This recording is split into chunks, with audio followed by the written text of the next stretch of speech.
This program is proudly brought to you by the Currumbin Bird Sanctuary.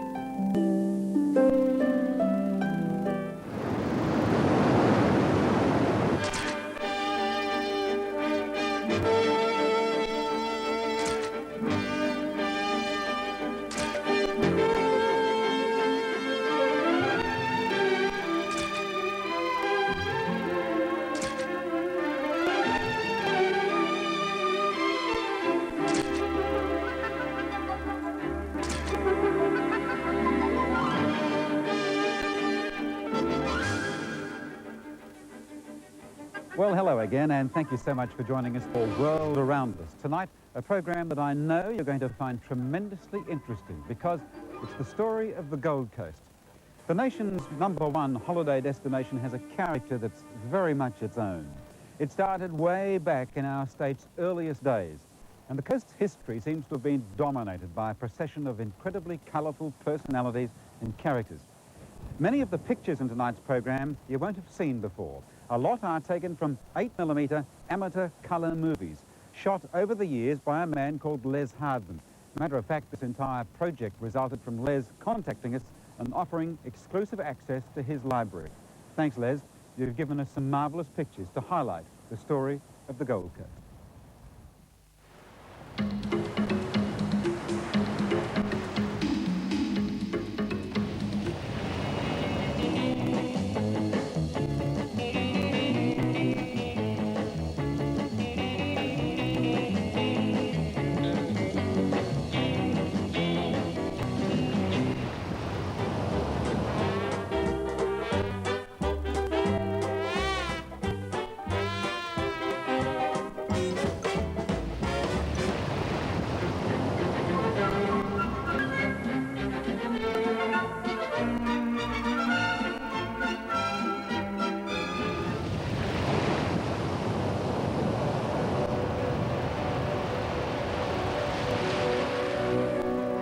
In 1824, Moreton Bay, which was later to be named Brisbane, was established as a penal settlement. Security was difficult to maintain and escapes were frequent. Many of those escapees were the first white men to cast shadows on the beaches of what is now known as the Gold Coast.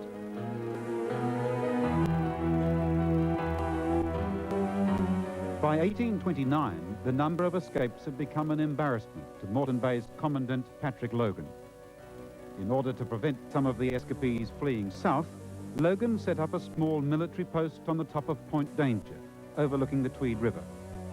The settlement, though, was short-lived, forced to close by hostile Aborigines in late 1830 or early 1831. But it was the convicts who eluded the military post who were to be responsible for further settlement of the area. When escapees reached Port Macquarie, they told of the wide, navigable rivers and marvellous stands of cedar they'd seen. Timber getters began to move north from Port Macquarie. They reached the Clarence River by 1835, the Tweed by 1840, and the Nerang by 1845. After the timber was felled, logs were tied together in rafts and floated downstream. Some were taken to Sydney by boat, others towed to Brisbane for milling. This 1881 picture of early Brisbane shows what may have been one of the last rafts of logs awaiting milling at Kangaroo Point. But world events were to help develop other crops on the south coast.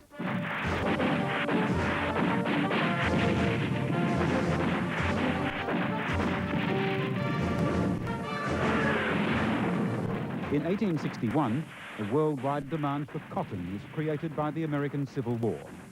America had been a major supplier, and Queensland Governor Bowen encouraged cotton farming. In that same year, the company known as the Manchester Queensland Cotton Company began its operations. Unemployed people from the English Midlands were brought in to work on the cotton plantations which stood here, where the Japanese have now developed the Palm Meadows Golf Course.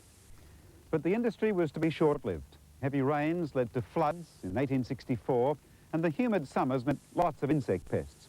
Those climatic extremes, coupled with the growth of the industry in India with the benefit of cheap labour, quickly led to the demise of the cotton industry on the Gold Coast. When the industry collapsed in 1865 and timber was declining as an industry, another crop was seen by farmers as their possible savior. The first sugar grown in Queensland was produced here at what is now the City Botanic Gardens in the 1830s. And the first Gold Coast crops appear to have been grown on the land which was vacated by the Manchester Cotton Company. But frost, disease, and the developing European beet sugar industry were to see the end of the first South Coast sugar industry by the end of the 1880s. During its short existence, the South Coast sugar industry did introduce one pleasure into the lives of those who lived along the Logan and Albert rivers. An enterprising fellow, boatswain James Stewart, set up a floating rum distillery. He and his crew aboard the Walrus plied the river, turning farmers' cane into a potent brew, which became known as Walrus rum. In 1870, what's now Southport on the Nerang River was known as Nerang Heads. Sugar and maize that was grown along the banks was taken by boat to Brisbane. To help the captains negotiate the treacherous Southport bar, a pilot station was built right on the site of the present Sundale Shopping Centre. The first pilot and the first resident of Nerang Heads was Richard Gardner. He was constantly bombarded by requests for accommodation from travellers and people from Brisbane, so he actually built a rough slab hut. That was to become Southport's first tourist lodgings. In 1875, the first land sale took place at Nerang Heads. The blocks were largely bought by graziers who built holiday homes. At first, development was slow, but a major boost was to come with the arrival of Queensland Governor Sir Anthony Musgrave, who established his summer residence at Southport. Musgrave was born in the West Indies, and unlike typical English-born governors, opted for the climate of Southport, rather than Toowoomba or Stanthorpe, as had been, and was to be, the tradition.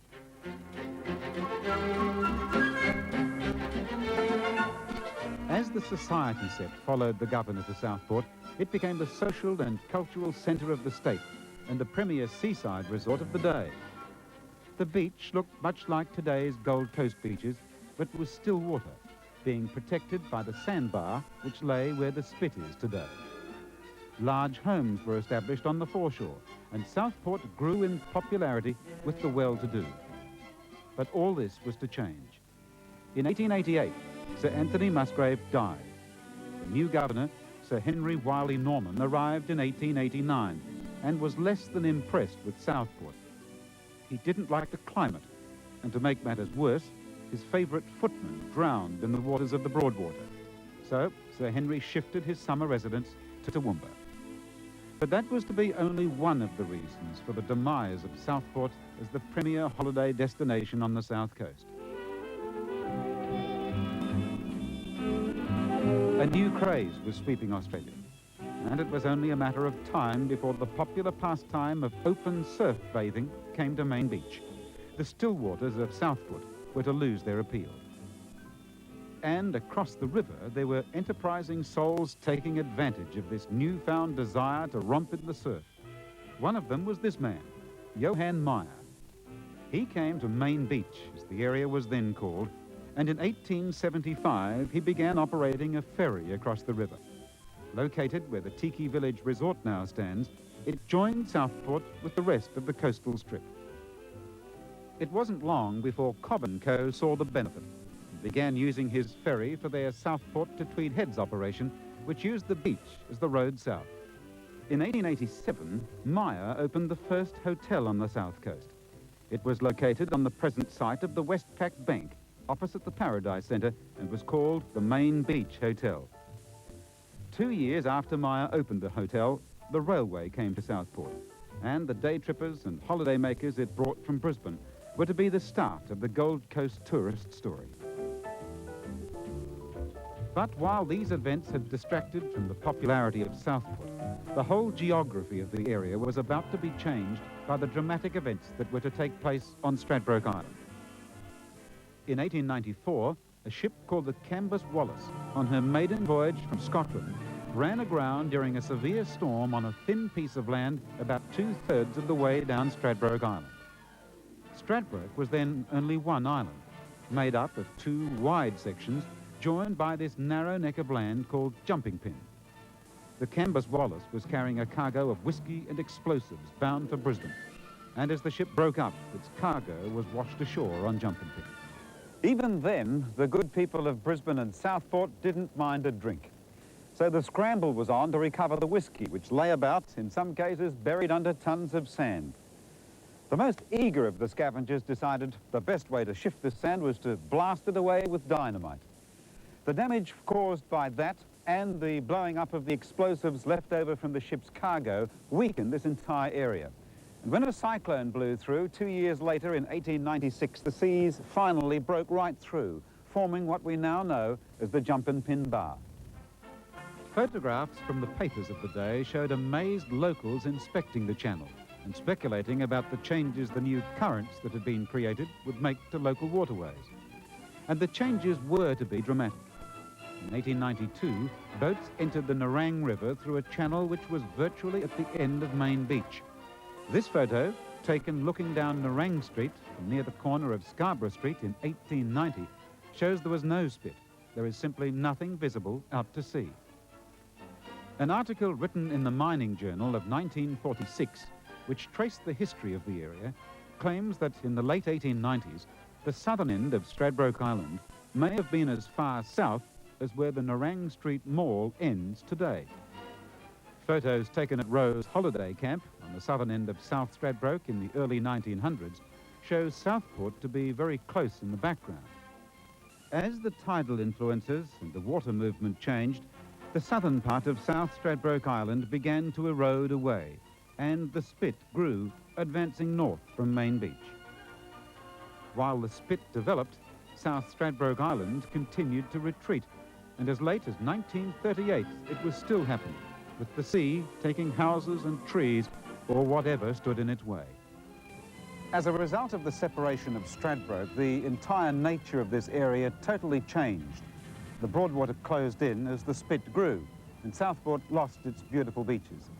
That, coupled with the modern craze for open surf swimming towards the end of the last century, meant that much of the early tourist development simply passed Southport by. Coming up after the break, the growth of the tiny settlement called Elston.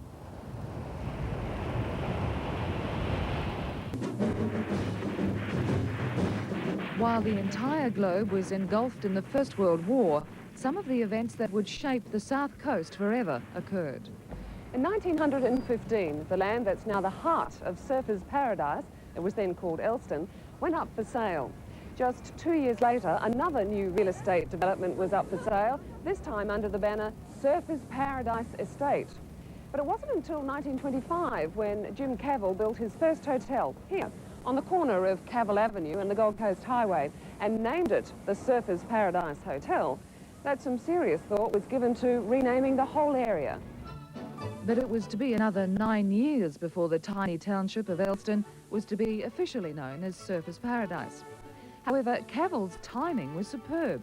The Jubilee Bridge, linking Southport and the Main Beach Surfers' Paradise areas, was opened the same year as his hotel. It was to allow more cars onto the coastal strip and increase its popularity, not to mention the trade it brought to the newly opened Surfers' Paradise Hotel. But in July 1936, tragedy struck Cavell. His hotel was burned down. However, out of the ashes rose the new Surfers' Paradise Hotel, complete with the famous double-storey honeymoon suite in the tower above what was to become known to several generations of visitors as the Birdwatcher's Bar. Some kind of feeling, gonna fall in love with But you. it was the Surfers' Paradise Hotel Beer Garden which was to become famous all around the country. From the 1940s through to the 1970s, it was as much a symbol of all the Gold Coast represented as were the strips of white sand that lay at the end of Cavell Avenue. Resort developments, mainly guest houses, thrived along the strip from Main Beach to Coolangatta through the 30s and 40s. By then, the tourists were streaming to the coast. Photographer Fred Lang arrived at Tweed Heads in 1935. His early photos of Coolangatta show a very different picture than today. It was a camper's dream. For a weekly fee of 10 shillings, they could pitch their tents just a few metres from the magnificent beaches. Fred set up his studio at Tweed Heads, but it wasn't until he took a trip to a radio station beach party at Main Beach that he saw where his future lay. Took the camera with me and when I saw what was happening on the beach with a couple of girls and bathers, the huge crowd they had, I said to myself, well, that's for me. From now on, beach photographer. Then I made myself a camera that I could cope with the amount of people on the beach eventually. And I used to load the camera up with 400 negatives in one loading. And I'd shoot those more or less every morning on the beach. And as I'd hand out the cards, I'd say, ready at 2 today.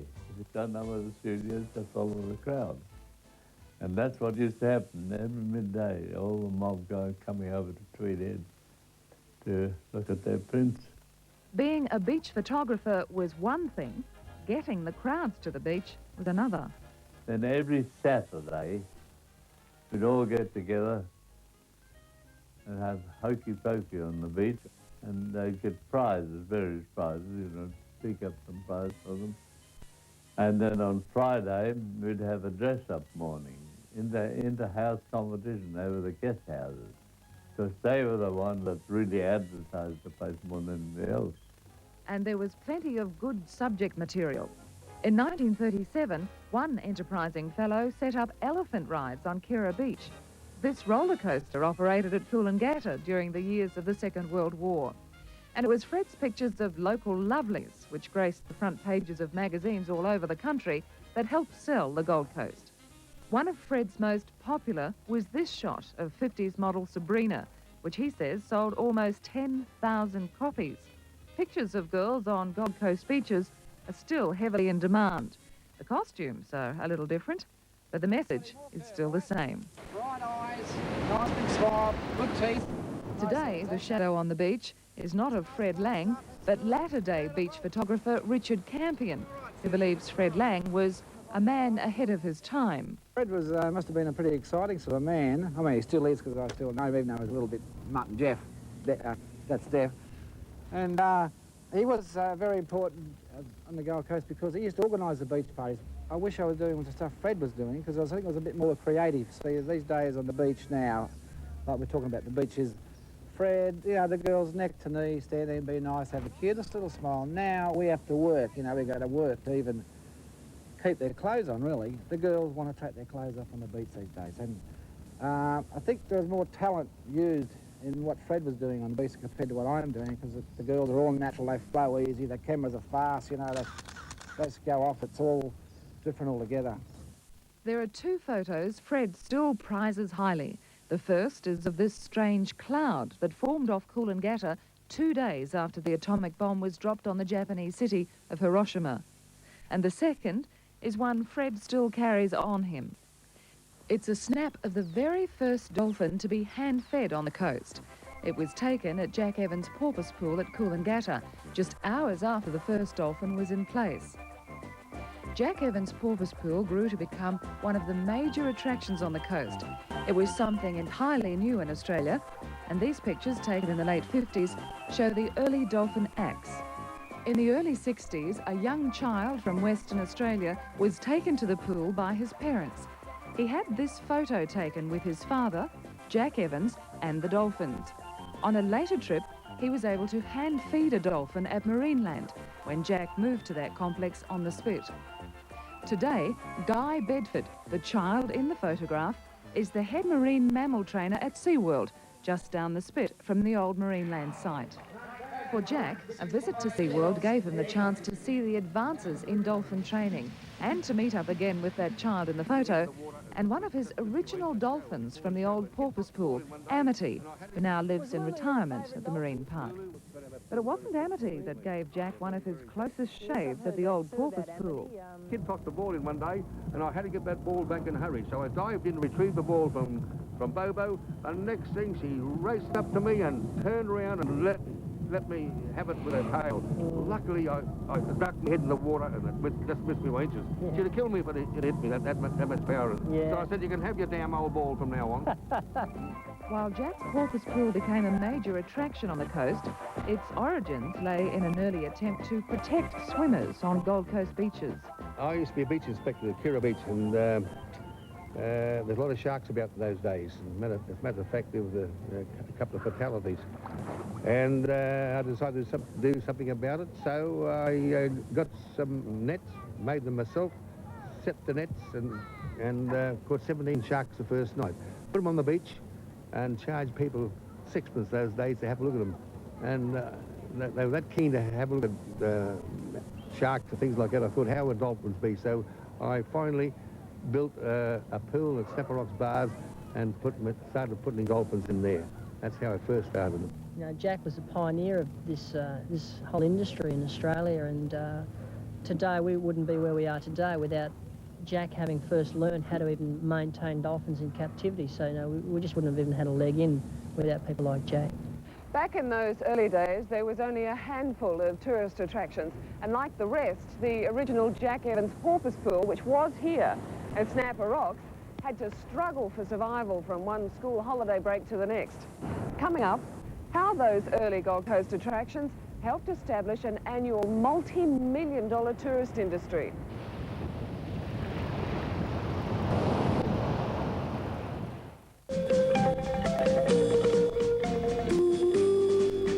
As the tourist attractions blossomed on the Gold Coast in the 50s, the demand for accommodation was increasing at an amazing rate.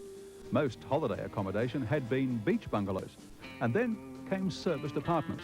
The Gold Coast had taken the idea from Hawaii, where the concept was developed to provide the whole family with a holiday. And that meant getting mum out of the kitchen. Another unique type of accommodation was also starting to appear, again taken from an American idea. They were called motels. This is the first motel opened on the Gold Coast in 1955. It was called El Dorado, and it continued to operate until 1988. The Gold Coast Highway and the streets that ran off it in surfers were to see motels spring up left, right and centre. Many became household names around the country. And businesses were beginning to develop to service the needs of the visitors who came. One was to revolutionise beach fashions and lead to scenes like this on Gold Coast streets and beaches. Everybody kept asking me if I would make them clothes such as I was wearing myself. The children were wearing bikinis. And as I had 4 under 5, you know, there were lots of little bikinis running around, and I used to wear a brief 2-piece. And everybody wanted them, and they wanted the shirts that I made for my husband. And one day I just decided I'd go into business. The bikini was to feature in most magazines and on television all around the country, largely due to an incident at Surfers Paradise when an attractive young lady dared to wear a bikini onto the beach. She had a wonderful figure and she looked superb in it, and the beach inspector was told to tell her it was too brief, which he did, and I said, well, don't be upset, be there tomorrow, and if you're put off the beach tomorrow, I'll have lots of girls ready to go on. So I stayed up all night and made something for 5 other models to wear, or girls, but there weren't any models on the coast in those days, but I had some girls teed up to put them on if she was told to leave the beach. However, the parish priest said it was all right, and the police said it was all right, and the mayor said he liked it and got into trouble with his wife, and it was quite a fun thing. This is the bikini that caused the furor. Many would say fairly conservative by modern standards. But more than 30 years after the Surfers Beach incident, it's still capable of turning a head or two. And it wasn't long after bikinis began to be seen up and down Cavill Avenue that something else new came to the Gold Coast: high-rise. This was the very first high-rise building, if 11 stories can be called high-rise. It was and still is called Kinkaboo. And this is how the Gold Coast looked from the top of Kinkaboo in early 1960.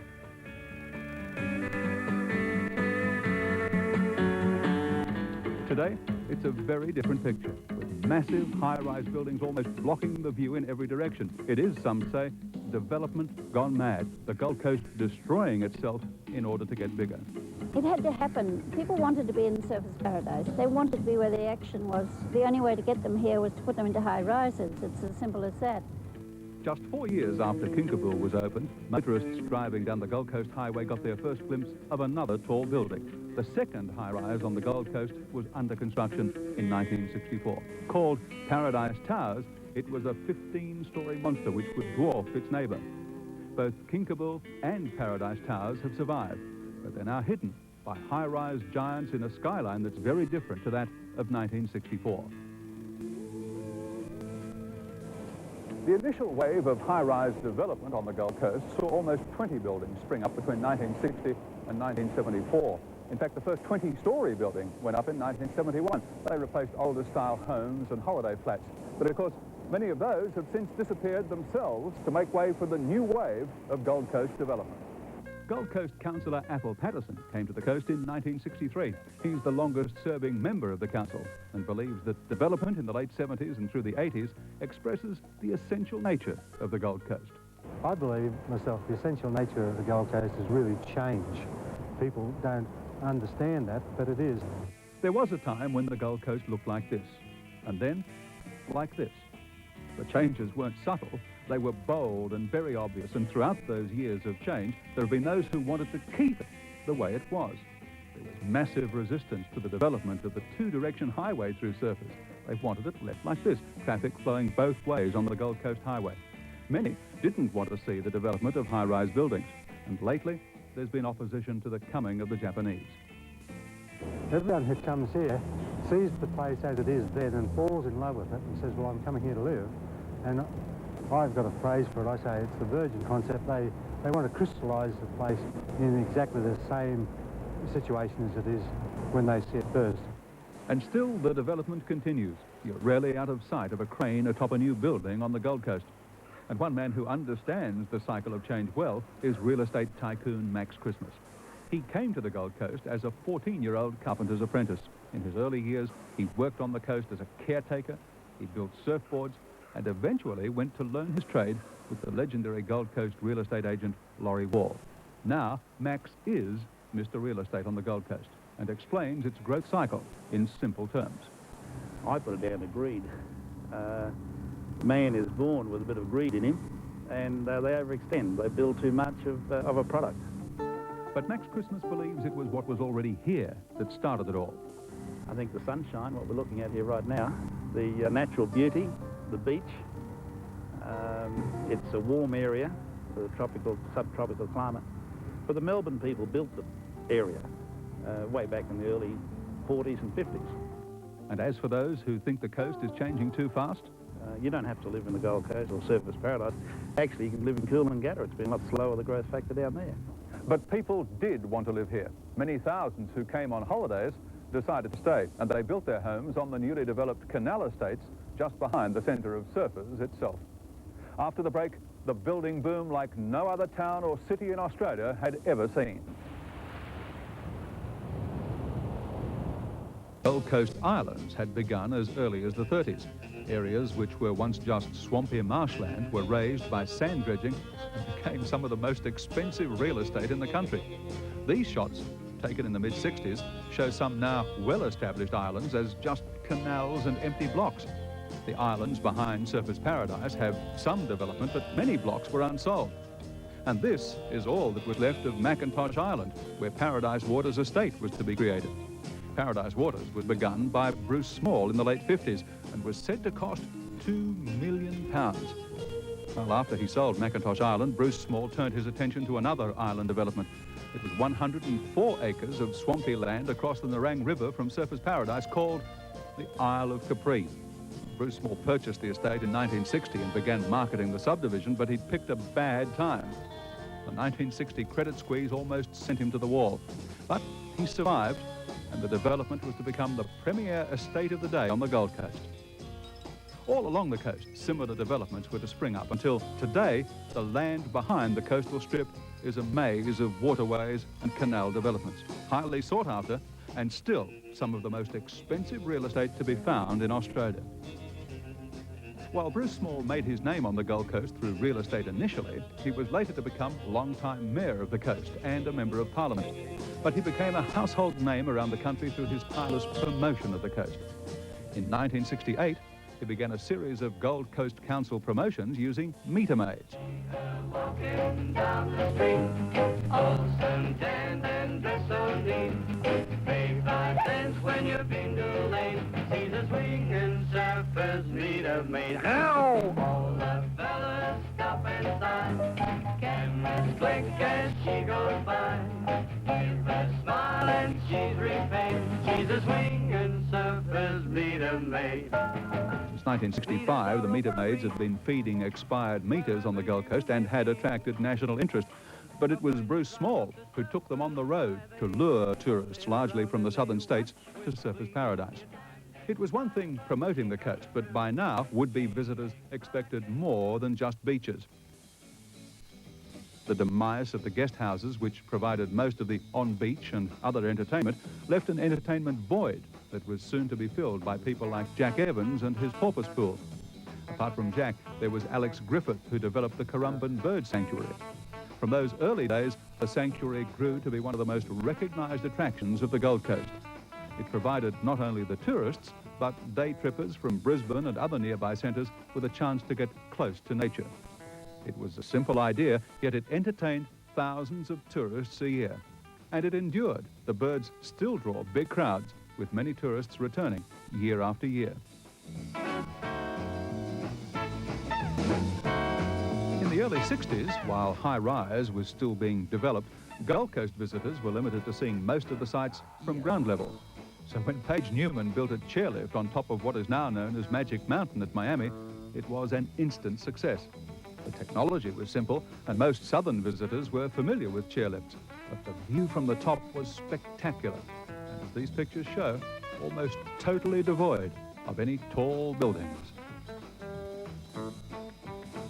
While most of the attractions of the Gold Coast were either on the beaches or very close to them, there was one young entrepreneur who was planning his foray into tourism on a site that was fully 10 kilometres from where the tourists were. Now, in 1958, that was a very long way. But coming up next, the show he planned on this site that would not only be a huge success, it would grow to become the biggest on the Gold Coast.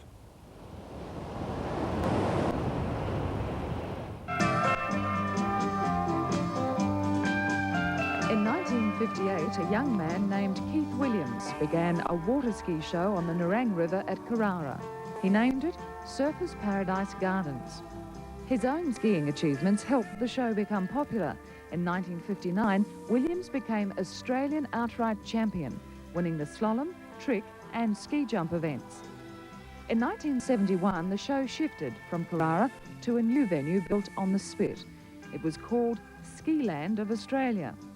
In 1972, Skiland became Seaworld and was operated by Keith Williams until he sold the marine park in 1984 to a company headed by businessman Peter Lawrence. Today, Seaworld attracts over 1 million visitors a year. Seaworld led the way for other major theme parks like Dreamworld, which opened in 1981, and the soon-to-be-opened Movie World. But the Gold Coast not only became known because of its tourist attractions. Because it was, and still is, in the business of attracting people, it's always had a larger-than-life image. The suggestion that you may be able to experience adventure or excitement not normally found in the average town or city.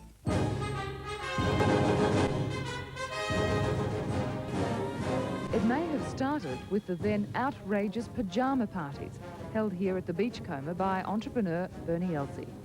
The parties were often raided by the Gold Coast Constabulary and therefore made the headlines, with those who took part being accused of the most sordid of behaviour. Bernie Elsey died in 1986, but at an anniversary of the pyjama parties held at the Penthouse nightclub in 1982, he denied that there had ever been anything wrong with the behaviour of the heady days of the Beachcomber parties. They associated pyjamas with sex. I just associated with keeping people warm. Adding to the allure of the Gold Coast, Australian bathing trends. There was the bikini, but even in the 20s and 30s there were Puritan accusations about the behaviour of swimmers on Gold Coast beaches.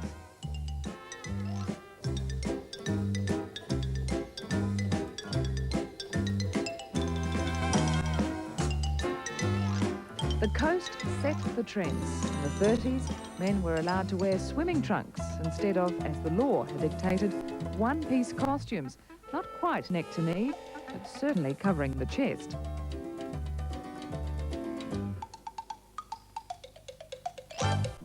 And then there was the controversy over topless bathing on Gold Coast beaches in the mid-70s. It was vehemently opposed by then Mayor Sir Bruce Small and his successor Keith Hunt.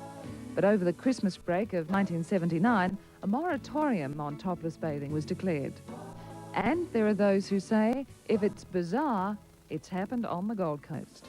There were the beer belly competitions, the female postie who exposed her charms for Playboy magazine, and the nightclub which promoted dwarf tossing as entertainment and caused a furore right around the country. But entertainment on the Gold Coast has changed. Gone are the days when the major hotels had live shows in every room.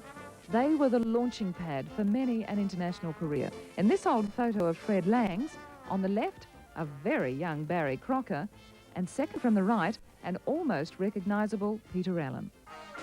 But many remember the days when shows like Autumn's Old Time Music Hall were standard fare, and they were popular as a television program that showed top ratings around the country in the mid-70s. The man behind it was Paul Sharratt. He came to the Gold Coast in 1970 and at one stage had 5 live shows running simultaneously. There was a demand then for evening entertainment, for live shows. There were not so many restaurants, of course, then. So I think as more and more restaurants came along, perhaps we didn't match up and the live entertainment faded just a little. But it's as much the changing face of the Gold Coast which has changed entertainment trends. We're now living in a city which is looked upon as an international destination. We have the large show at the casino. We have other theatre restaurants. But I think what we've all tried to do now is we've all gone in for our particular special market. There's a market for each of us. There's a young theatre restaurant. There's a sort of my restaurant which appeals perhaps to the older generation who have memories of coming back for the last 17 years to see the show. And then, of course, the glamorous review at Conrad's. So it's really changed from a family environment to us each specialising in our particular audience, I think. But while Paul Sharratt's music hall has now completed 5,000 shows, many of the old familiar places are gone.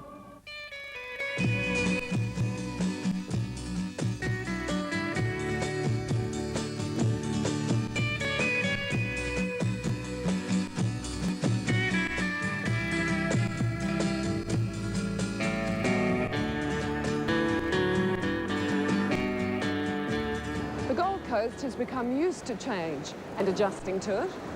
Even here on the beaches where nature is constantly at work removing all this sand while we spend millions of dollars trying to replenish it. These beaches have always been the magnet. They've lured millions of people here. But trying to hold on to them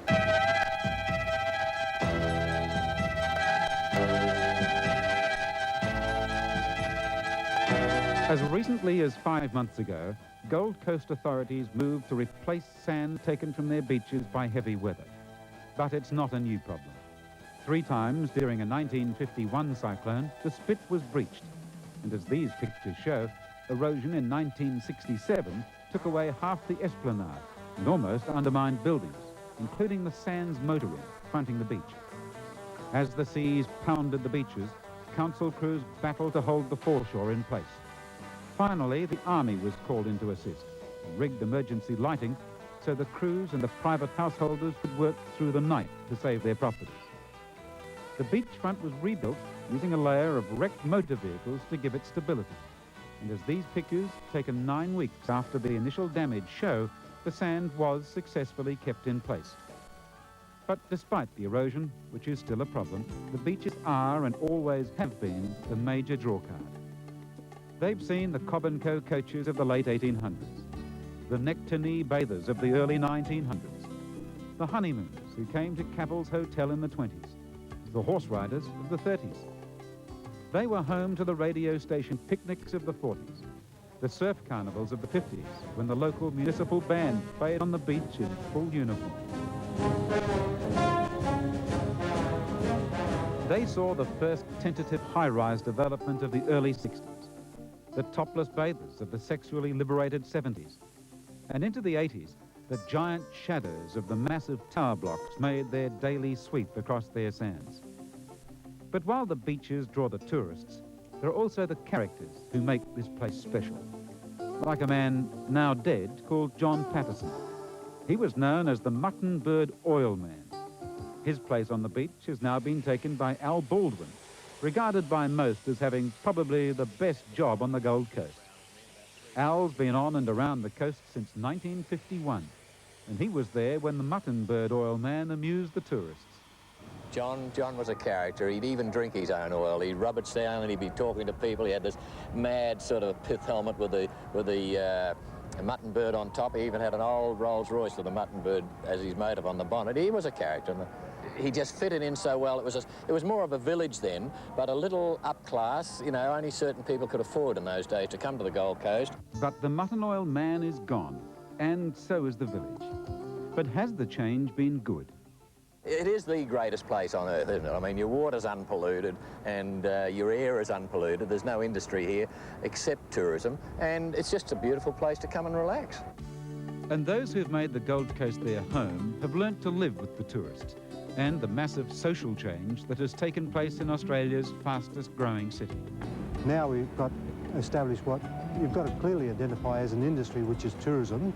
We think of the skyscrapers that are arranged along the beach fronts as really the chimneys of that industry. It's quite separate in lots of ways from the permanent residents who live here and seek to get the best of both worlds. And as for the future, there's also a maturity in the approach being taken by the Gold Coast civic leaders, an approach which should continue to keep the Gold Coast in the forefront of Australian tourism. We're here now, and you can see just over your shoulder a beautiful beach on a day when everyone had dreamed to be here. If those things cease to be attractive, if the hinterland to the back of the Gold Coast ceases to be attractive, well, a lot of the purpose in the whole place existing is gone. It means so many things, so many different things to so many people, the Gold Coast. Our hope is that after tonight's program, it means just a little more to you. Thanks for joining us.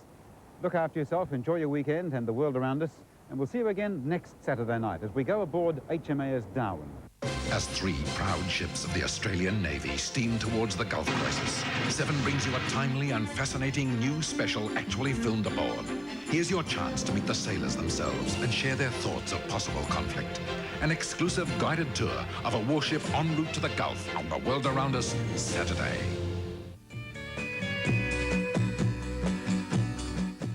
We hope you enjoyed this week's World Around Us.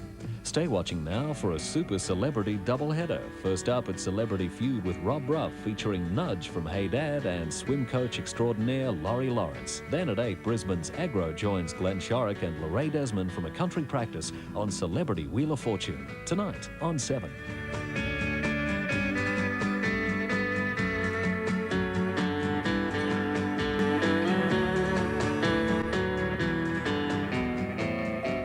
This program was proudly brought to you by the Currumbin Bird Sanctuary.